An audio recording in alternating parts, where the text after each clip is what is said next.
लड़की अपनी 12वीं की पढ़ाई करने के बाद कंप्यूटर की कोचिंग लेने के लिए शहर में जाया करती थी और जो उसका रास्ता होता था वो जंगल के रास्ते जाया करती थी।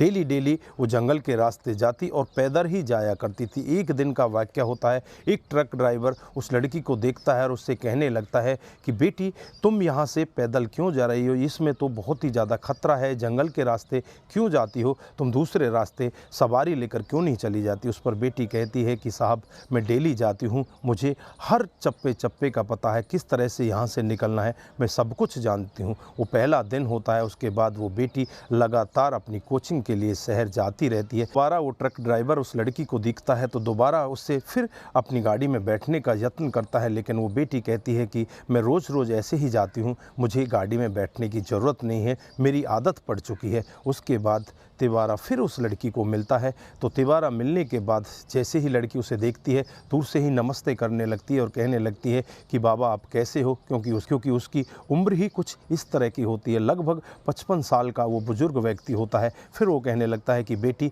तुम पैदल जा रही हो, मैं भी शहर की तरफ जा रहा हूँ, क्यों ना तुम मेरे साथ इस ट्रक में बैठ जाओ। फिर वो लड़की भी उससे मना नहीं कर पाती, उसके साथ ट्रक में बैठ जाती है। फिर उसे कुछ खाने का आग्रह किया जाता है। जैसे ही वो कुछ खाती है, खाते ही उसकी आंखें बंद हो जाती हैं और जब उसकी आंखें खुलती हैं तो मेरठ के कबाड़ी बाज़ार के एक रेड लाइट एरिया में जाकर खुलती हैं। और जब वो वहाँ से कुछ कहने का प्रयत्न करती है तो सबसे पहले उसके ऊपर एक तमाचा पड़ता है और उसे कहा जाता है कि तुम्हें अब यहीं रहना होगा, चुपचाप यही करना होगा जो हम तेरे से कराना चाहते हैं। उसके बाद वो लड़की वहाँ पर फंस जाती है। फंसने के बाद उसके जीवन में इतने सारे बदलाव आते हैं, आप भी पूरा मामला सुनोगे तो एक बार के लिए आपके पैरों तले ज़मीन खिसक जाएगी। आइए दोस्तों जानते हैं पूरा मामला क्या था। नमस्कार, जय हिंद। आप देख रहे हैं APH न्यूज़ राहुल रावत के साथ। तो दोस्तों आज की जो मैं हकीकत की घटना आपको बताने जा रहा हूँ उत्तराखंड के अल्मोड़ा के एक गांव की घटना है। यहाँ पर 12वीं क्लास में पढ़ने वाली एक लड़की, उसे किसी व्यक्ति ने कहा था कि तू अगर कंप्यूटर का कोर्स कर लेगी तो तुझे सरकारी नौकरी मिल जाएगी। इसलिए वो अपने गाँव से पैदल ही चलकर शहर में जाया करती है और एक ट्रक ड्राइवर उसे कई बार दिखता है। उसके बाद वो ट्रक ड्राइवर एक दिन उसे अपने ट्रक में बिठा लेता है, उसे कुछ खाने का सामान देता है और जैसे ही कुछ खाती है उसके बाद उसकी आंखें मूंद जाती हैं और जब उसकी आंखें खुलती हैं तो उत्तर प्रदेश के मेरठ के एक कबाड़ी बाज़ार क्षेत्र में उसकी आंखें खुलती हैं और वहां जाकर उसे बेच दिया होता है।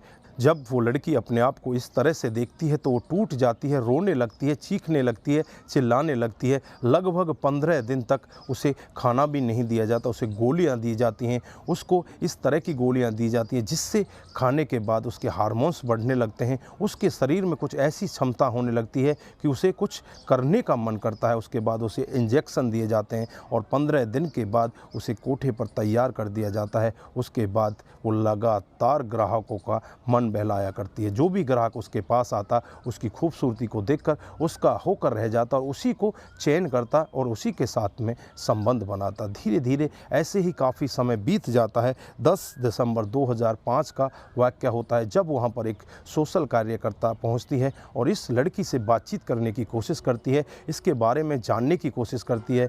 लड़की कहती है कि मैं अपने जीवन के बारे में आपको क्या बताऊँ, मैं तो एक अबला नारी हूँ। लेकिन जब वो इससे कहती है कि तुम बेटी बताओ तो सही तुम्हारे साथ में हुआ क्या है, तुम यहाँ पर कैसा महसूस कर रही हो। उसके बाद वो लड़की अपने जीवन के बारे में बताती है। वो बताती है कि जब से मैं इस कोठे पर आई हूँ मेरी खूबसूरती का हर कोई यहाँ पर दीवाना हो जाता है। एक लड़का होता है वो भी अपने आप को सोशल वर्कर बताता है, वो भी मेरे पास आता है और पास आकर मेरे साथ में संबंध बनाता है। एक दूसरे के हम करीब आने लगते हैं। वो मुझे ऐसे प्यार की बातों में फंसाता है, मुझे लगता है कि शायद अब ये मेरे साथ रहना चाहता है, मेरे साथ में शादी करना चाहता है, क्योंकि वो कहता ही कुछ ऐसा है कि मैं तुम्हारे साथ में शादी करना चाहता हूँ, तुम्हारे साथ में जीवन व्यतीत करना चाहता हूँ, मैं तुम्हें इस कोठे से यहाँ से छुड़ा कर लेकर जाना चाहता हूँ। वो लड़की भी तैयार हो जाती है। वो अपने कोठे की मालकिन को भी इस सब के बारे में बता देती है। जो कोठे की मालकिन होती है वो भी उस लड़की की बातों से बहुत ज़्यादा प्रभावित होती है। वो भी यही कहती है कि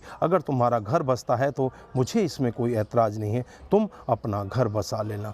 और धीरे ऐसे ही समय बीतता रहता है और एक दिन का वाक़या होता है जब वो लड़की अपने कोठे से बाहर बाज़ार में जा रही होती है तो रास्ते में एक दूल्हे को सेहरा बांधे हुए देखती है। घोड़ी पर चढ़ा दूल्हा देखकर वो बहुत ज़्यादा खुश होने लगती है। उसे भी लगने लगता है कि एक दिन मेरा दूल्हा भी इसी तरह से घोड़ी पर चढ़कर आएगा। और जैसे ही उस दूल्हे का चेहरा देखती है तो उसकी आंखें फटी की फटी रह जाती हैं। वो रोने लगती है, चीखने लगती है, चिल्लाने लगती है, लेकिन कर कुछ नहीं पाती। वो लड़का कोई और नहीं उसका प्रेमी होता है, जो उसके साथ जीने मरने की कस्में खा रहा होता है, जो उसके साथ शादी का वादा कर रहा होता है। वही लड़का किसी दूसरी लड़की को ब्याहने के लिए उसकी आंखों के सामने जा रहा होता। वो कुछ नहीं कर पाती, चुपचाप अपने कोठे पर पहुंच जाती है और अपनी जो कोठे की मालकिन होती है उसे सारा वाक़या बताती है। कोठे की मालकिन होती है वो भी उसे यही समझाती है कि हमारा जीवन ही यही है, हमारा जीवन नर्क है, हमें कोई सुख नहीं दे सकता, हमसे कोई शादी नहीं कर सकता। फिर वो लड़की एक ऐसा निर्णय लेती है जिस निर्णय को करने के बाद वो अपना जीवन भी एकदम से खतरे में डाल देती है और जो सामने वाला होता है उसे सदा सदा के लिए इस दुनिया से विदा कर देती है।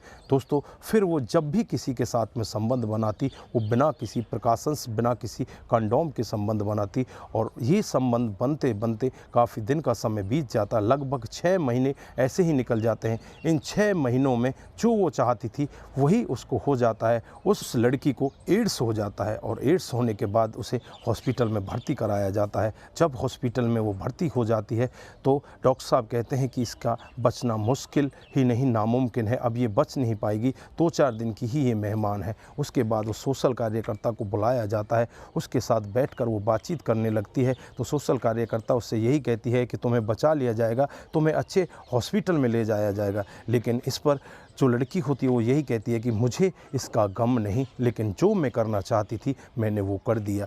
जो लड़का होता है शादी करने के बाद भी उस लड़की के पास आया करता, उसके साथ संबंध बनाया करता, वो भी उसी हॉस्पिटल में भर्ती होता है और अगले ही दिन उसकी मौत हो जाती है। मौत का कारण होता है एड्स। वो लड़की यही कहती है कि मैं इस लड़के को यही देना चाहती थी और मैंने इस लड़के को एड्स दे दिया। इसके लिए मैंने अपना जीवन तो ख़राब कर लिया, लेकिन मैंने इससे भी अपना बदला ले लिया। मैं अगर ऊपर भी इससे मिलूँगी तो इससे एक सवाल ज़रूर करूँगी कि तुमने मेरे साथ में इतना बड़ा धोखा क्यों किया। और फिर वो दहाड़े मारकर हंसने लगती है, ज़ोर ज़ोर से इस तरह से हंसती है कि पूरा हॉस्पिटल वहाँ पर इकट्ठा हो जाता है। सभी से वो यही कहती है कि आज मैं बहुत ज़्यादा खुश हूँ, मैं बहुत ज़्यादा प्रसन्न हूँ, क्योंकि जिसने मुझे धोखा दिया मैंने उसको इस जहां से विदा कर दिया। अब होते हैं जो वहाँ पर आसपास के लोग बैठे होते हैं, सोशल कार्यकर्ता जो लेडीज़ वहाँ पर बैठी होती है वो भी उसकी बातों को सुनकर एक बार के लिए दंग रह जाती है। लेकिन वाली बात यह है कि उस लड़की के साथ में बहुत बड़ी घटनाएं हुई। पहले तो उस लड़की को एक ट्रक ड्राइवर उसके घर से उठा लाता है और वहाँ से उठाने के बाद उसे कोठे पर भेज देता है। उसके बाद उसे एक लड़के से प्यार हो जाता है। प्यार के बाद उसके साथ अपना जीवन बिताना चाहती है, लेकिन वो जीवन भी नहीं बिता पाती। वो लड़का भी उसके साथ में धोखा दे जाता है, उसके साथ में छल कर जाता है। तो दोस्तों, इस घटना पर आप क्या बोलना चाहते हैं? आपकी जो भी राय है एक बार कमेंट बॉक्स में ज़रूर दीजिएगा। दोस्तों, इस घटनाक्रम को सुनाने का उद्देश्य किसी को बरगलाना, किसी को बहकाना, किसी पर किसी प्रकार का दबाव बनाना नहीं है। हमारा उद्देश्य बस यही है कि आप लोग जागरूक हों और ऐसे क्राइम के बारे में जानें जो डे बाय डे हमारे समाज में बढ़ते जा रहे हैं। दोस्तों, आज के लिए बस इतना ही। फिर मिलते हैं किसी नए मोड के साथ। तब तक के लिए आप अपना ख्याल रखें, अपने परिवार का ख्याल रखें, सतर्क रहें, सावधान रहें और ऐसे क्राइम को अपने आसपास ना होने दें। नमस्कार, जय हिंद, जय भारत।